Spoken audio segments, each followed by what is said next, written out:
A new MMO announcement, an MMO cancellation, and somebody threatening someone's mother over a video game. The stakes are high, people! Happy Valentine's Day, MMO fans! I'm Gillyweed with MMO Play, and I'm bringing you all that and more this week on MMO News.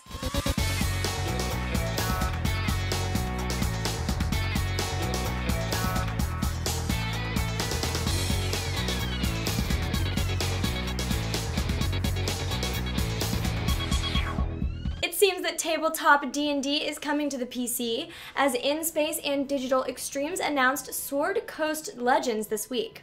Sword Coast Legends is an MMO that aims to recreate not only the pen and paper experience, but also that of the classic SSI games.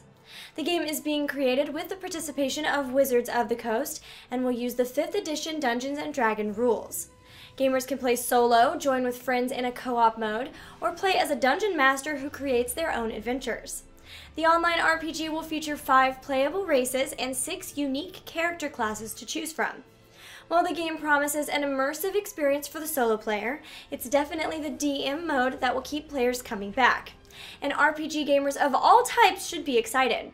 An official press release also noted that the game will show strong influences from the Baldur's Gate series, as well as from Dragon Age Origins. Sword Coast Legends launches later this year. Players soared through the sky this week when the Trove Take Flight update launched on Tuesday. The game has rolled out some sneak peeks over the last few weeks of what players can expect, such as a new class and a new zone. The update includes a new Shadow Hunter class, which gives the ability to track targets through walls and fire shots touched by the Sun Goddess herself. A variety of new wings were also released this week, hence the name of the update.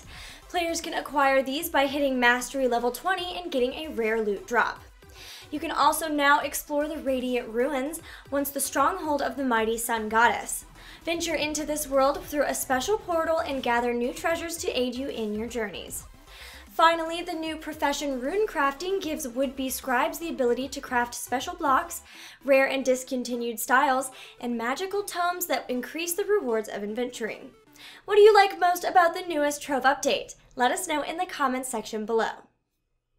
Warframe just upped its MMO cred with the launch of Orbital Relays. These are interactive social hubs where players can explore new areas, directly interact with one another, and transact with in-game characters.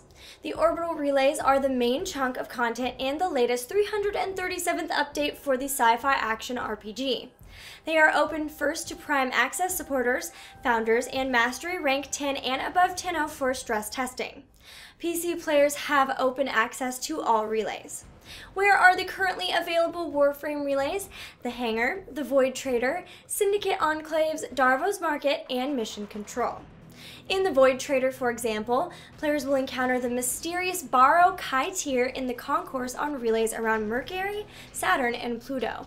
Those who sell unneeded Prime items at Ducat kiosks will be able to acquire Orokin Ducats and, in turn, spin the ladder to purchase rare items from Baro Kai-Tier.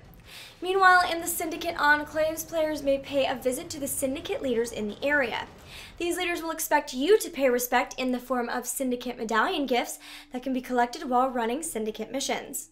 Doing this earns you the good favor of the Syndicates and allows you to secure powerful augment mods for your Warframe. Check out the latest update for Warframe, but don't forget to let us know what you think.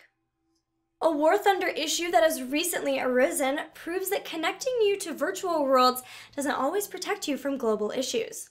The Ukrainian-Russian divide has been a prominent real-world issue of late and has unfortunately found its way into War Thunder. War Thunder allows players to paint flags on their aircraft, and lately, players flying Russian or Ukrainian flags have been targeted, even by players on their own teams. In order to remove themselves from a potential international fire, the team at Gaijin Entertainment have temporarily built a paywall to prevent flags from being used politically in their MMO.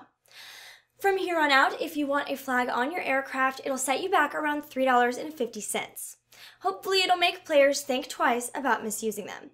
Will a paywall prevent War Thunder flags from being misused? Let us know your thoughts in the comments section below.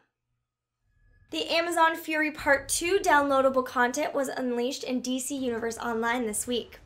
In the new content, players will explore the nefarious depths of the underworld and meet for the first time Greek mythological icons such as Ares, Hades, and Cerberus. And new single and multiplayer adventures have been lined up in the content. Hardcore teams can try to beat the 3 8-player raids, namely the Halls of Hades, Labyrinth of Lost Souls, and Throne of the Dead. And if you feel especially adventurous, tackle the elite version of Throne of the Dead. 2 4-player operations also came online in this latest MMO content cache. Finally, there is a new single-player mission where heroes and villains will grapple with Gotham under siege. Rewards abound both for everyone, from collection chasers to costume lovers. For the former, there are new player rewards such as base items. The latter can dress up in new player gear inspired by Wonder Woman and Cersei. The downloadable content is available as a free download for members and for purchase by non-members. You can acquire it through the PlayStation Network, the in-game marketplace, or on the official game website. They say vengeance is best served cold, but dishing it out in blood-drenched sword strokes as Elsword's Crimson Avenger also seems like a compelling proposition. The game has introduced the Crimson Avenger as the revenge-driven second job class to Elysis. It's also the evolution to the first job class, Dark Knight. Having become the sole survival among her band of knights, Elysis draws upon the blood of her fallen comrades with vicious vengeance as her singular purpose. Once players progress Elysis into her Crimson Avenger form, she unlocks additional skills to use in her exclusive Blood Hit attack system. This allows players to dish out high damage while teetering on the brink of death. When Crimson Avenger's HP reaches 20% or less, the activation of the Blood Hit skill then uses up an amount of HP equivalent to 20% of an applicable skill's damage, and effectively deals 40% more damage. Have you had the chance to check out the Crimson Avenger? Let us know in the comments below. Alright guys, it's time for the 5-in-1. Here are 5 stories, each condensed into one sentence. Players who were looking forward to the Shadow Realms MMO had their hopes dashed when BioWare confirmed that they had officially canceled Shadow Realms through the post on the game's website. Sorry, friends. On Wednesday, Daybreak Game Studio, also known as the old Sony Online Entertainment, released Dave Georgeson, who had been the director of development for the EverQuest franchise. Empyrean Rule appeared on an episode of Law & Order SVU this week after being selected from hundreds of games to be part of a scene where detectives of the series visit a games fair to investigate a crime scene. League of Angels has a sequel lined up called League of Angels Fire Raiders, and while it is still an MMORPG, it now focuses on card battles and will launch on mobile devices. And finally, a League of Legends Pro Team manager publicly apologized after threatening a player who left the team, saying he would legally seize the player's mother's home. So, don't do that. Well guys, that's all the crazy news we have time for this week, so thanks for watching. Don't forget to like, follow, and subscribe for all the latest info, contests, and more. We still have all the giveaways mentioned last week open, as well as ones for Dream of Mirror Online, Dragon Heart Online, and Servarium, so be sure to check out our website. Once again, I'm Gillyweed, and I'll see you next week, but until then, I'll see you in game.